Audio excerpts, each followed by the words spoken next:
कधीही न केलेली गोष्ट केलेली आहे आणि ती म्हणजे सतार वादनाच्या कार्यक्रमाला मी गेलेले होते।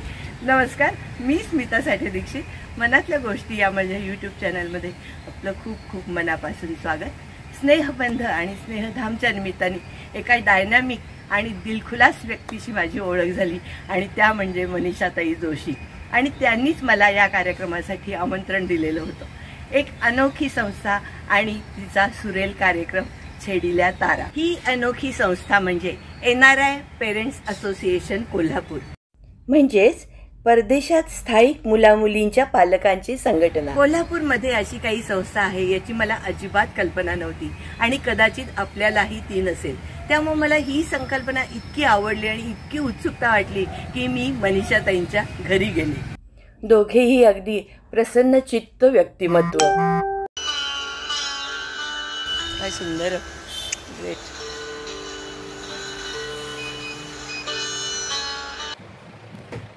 या मनीषाताई,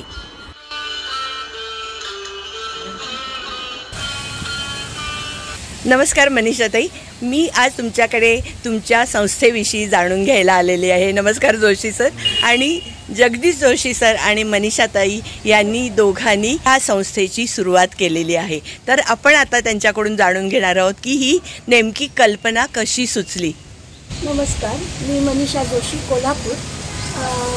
NRI पेरेंट्स असोसिएशन ही कल्पना सुचली याला एक कारण म्हणजे माझी मुलगी, एकच आमची एक मुलगी आहे, ती ऑस्ट्रेलियाला असते आणि तिचा सहवास काही आम्हाला जास्त मिळत नव्हता आणि असं एकदम वाटायचं की माझी नातवंड कधी भेटतील, मुलगी कधी भेटेल, जावई कधी भेटेल आणि खूप लोनलीनेस वाटायला लागला। मग असा विचार आला की अशी कितीतरी लोक आहेत की ज्यांना हे आमच्यासारखे फिलिंग्स नक्कीच असणार आणि मग असा विचारांनी आम्ही ते एकत्र काहीतरी करायचं ठरवलं आम्ही दोघांनी मिळून आणि मग ती कल्पना आमच्या डोक्यात सारखं येत राहिली।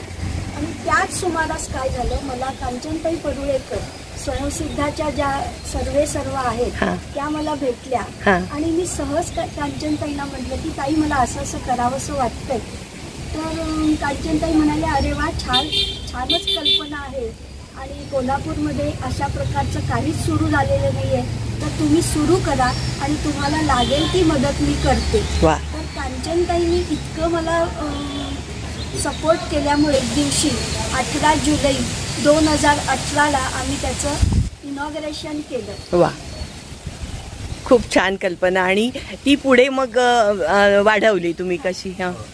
तर त्यानंतर आम्ही निरनिराळ्या पद्धतीचे कार्यक्रम आयोजित केले। म्हणजे पहिल्यांदा लोकांनी एनरोलमेंट सुरू केली आणि आम्हाला बघता 154 मेंबर्स आमचे झाले। बापरे, खूप चांगला रिस्पॉन्स मिळाला। आम्हाला कल्पना नव्हती की कोल्हापूरमध्ये इतक्या मोठ्या प्रमाणावर पेरेंट्स असतील की ज्यांची मुलं परदेशात राहतात, तर त्या लोकांचा आम्हाला खूप लगेच प्रतिसाद मिळाला आणि आमची मेंबर्स संख्या वाढली। त्यानंतर आम्ही साधारणपणे दर महिन्याला एक अशा पद्धतीनं कार्यक्रमांची सुरुवात केली।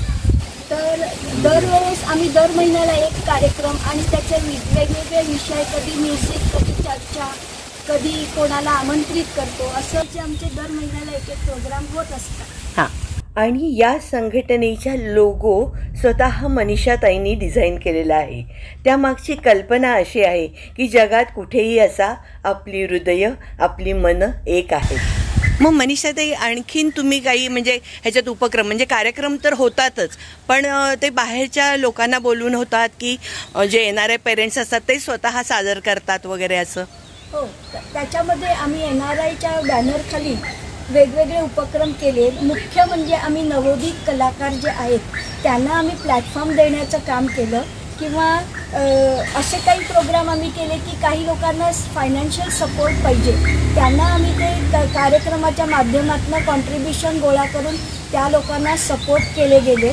त्याचप्रमाणे आमच्या मेंबर्समध्ये सुद्धा प्रत्येक माणसाच्या मध्ये कलागुणे असतातच, तर त्या कलागुणांना सुद्धा आम्ही व्यासपीठ देतो। म्हणजे तुमची 2018ला म्हणजे ही सुरू झाली, तर मग ते तुम्ही कोविडच्या वेळेला काय त्याचं हे केलं? मग आमचं कसं झालं, आमचं सुरू झालं आणि कोविड आला, लॉकडाऊन आलं, त्यामुळे आमचा ग्रुप असा बनत होता आणि ते सगळं थांबलं गेलं। मग आम्हाला दोघांना प्रश्न पडला की अरे आता कसं करायचं, कारण एकत्र जे पण येत गोष्टी साध्य होत नाही. हो. पण त्याच्यातनं सुद्धा मी एक मार्ग काढला की आपण ऑनलाईन भेटत जाऊया. बर. आज जाण्याची संकल्पना सुरू केली, पण त्याला हर्डल असं आलं की कोणालाच टेक्नॉलॉजी माहिती, गुगल मीट कसं ऑपरेट करायचं माहिती नव्हतं. अच्छा. तर तो एक उद्योग मी केला की सगळ्यांना गुगल मीट शिकवलं आधी. अरे बापरे. स्टेप बाय स्टेप लिहून दिले, त्याला शिकवलं आणि मग सगळे ऑपरेट करायला शिकले. आणि त्याच्यानंतर आम्ही दर आठवड्याला 2 दिवस असे नक्की केले होते आणि 3 वाजता भेटायचं. मग याच वेळेला स्वनिर्मिती दिवस सुरू झाला. या दिवशी फक्त आणि फक्त सभासदांच्याच कलागुणांना वाव दिला गेला. अजूनही अधूनमधून स्वनिर्मिती दिवस साजरा केला जातो. आणि त्यावेळच्या परिस्थितीतल्या या 2 बोलक्या प्रतिक्रिया. या कोरोनाच्या काळामध्ये सगळे सणवारसुद्धा ऑनलाईन साजरे केले गेले. अतिशय खरं इतकी सुंदर अशी कल्पना आहे. आणि ह्याच्यामध्ये मला सांगा मनीषाताई की येणारे नाही आहेत, पण जे रेग्युलर बाकीचे पेरेंट्स आहेत ते ह्याच्यामध्ये सहभागी होऊ शकतात का? हो, आम्ही जेव्हा कार्यक्रम करतो तेव्हा आम्ही लोकांना हे आमच्या मेंबर्सना असं सूचित करतो की तुम्ही तुमचे मित्रमैत्रिणी, नातलग मंडळी या सगळ्यांना घेऊन येऊ शकता. फक्त मला तुम्ही आधी कळवा, म्हणजे त्यांची अल्पोपहाराची आमची सोय केली जाईल. या संस्थेचा मुख्य हेतू असा आहे की इथे राहणाऱ्या पालकांना कोणतीही अडचण आली, मेडिकल इमर्जन्सी आली तर एकमेकाला मदत व्हावी. आणि त्याप्रमाणे ही संस्था ते काम करत असते. ग्रुप मेंबर्स एकमेकाला मदत करत असतात. मनीषाताई आणि जगदीश सर, खूप खूप धन्यवाद की उद्या कार्यक्रम आहे, पण तुम्ही आज मला एवढा वेळ दिलात आणि या संस्थेची पूर्ण माहिती सांगितली, त्याबद्दल खूप खूप धन्यवाद.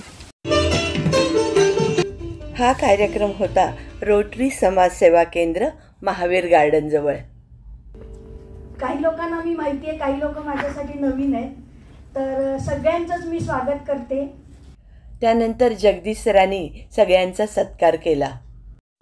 या माला पाथरे क्लासिकल सतारवादिका. यांनी उस्ताद शाहिद परवेज खान यांच्याकडे सतारवादनाचं शिक्षण घेतलेलं आहे.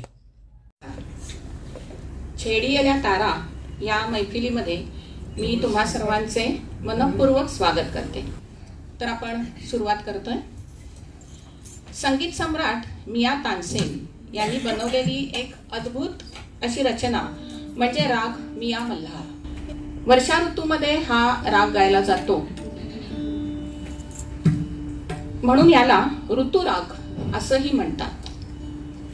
चाहूल पावसाची, सुसाट वाऱ्याची, तप्त धरा वाट पाहते त्याची. थेंब पावसाचे, गारा टप्पोऱ्या, वळणदार नक्षीनं वाटा सजल्या. मोरपंखी पिसारा हळूच उमलला, ताल धरून नाचू लागला. मिया मल्हार, मिया मल्हार.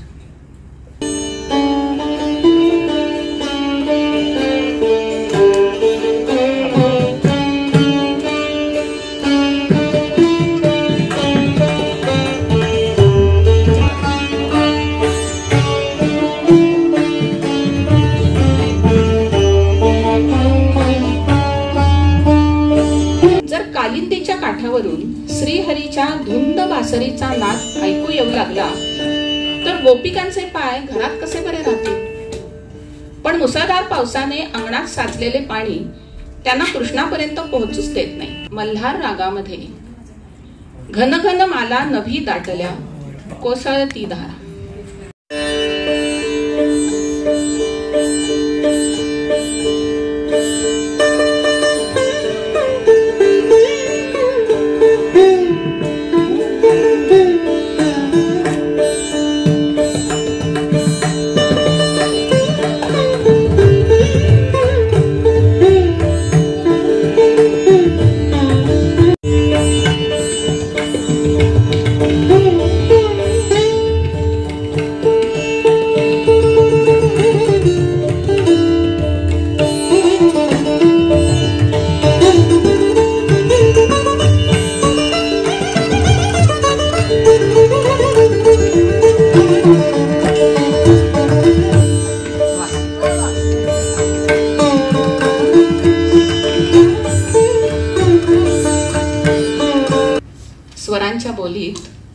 यालाच म्हणतात यमन.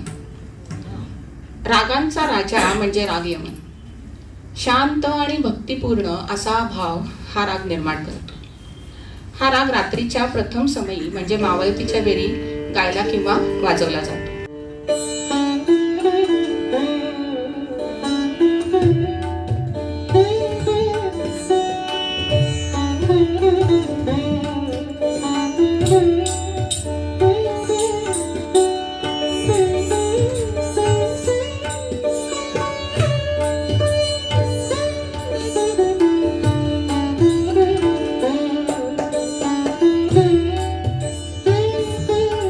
अशी एका पाठोपाठ गाणी वाजत राहिली. सुरांच्या धारा बरसत राहिल्या. श्रोते मंत्रमुग्ध झाले होते. हाताने ताल धरत होते आणि अक्षरशः सुरात न्हावून निघत होते.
क्लासिकल, हिंदी, मराठी भक्तिगीतं, प्रेमगीतं, भावगीतं, नाट्यगीतं याचा सुरेख मिलाफ होता.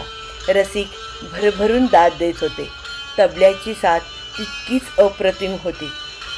बहारदार निवेदन होतं आणि या सगळ्याचा सुरेख संगम कार्यक्रमाला एका वेगळ्याच उंचीवर घेऊन गेला. कान तृप्त झाले आणि हवा हवासा वाटत असतानाच कार्यक्रम संपला. अशा होत्या या छेडिल्या तारा. खरंच घनघन घनघन आल्या आणि एकदम थांबल्या. मंत्रमुग्ध झालात की नाही सगळे? आजची संध्याकाळ आपली खूपच छान आणि अविस्मरणीय अशी मालामुळे झालेली आहे. तर मी फक्त एकच म्हणेन, जियो जियो माला और बजाते रहो. नंतर अल्पोपहाराचा कार्यक्रम झाला आणि असं वाटलं की कार्यक्रम असावा तर असा. व्हिडिओ आवडला असेल तर नक्की लाईक करा, शेअर करा, सबस्क्राईब करा आणि एक छोटीशी कमेंट द्यायला विसरू नका. नमस्कार.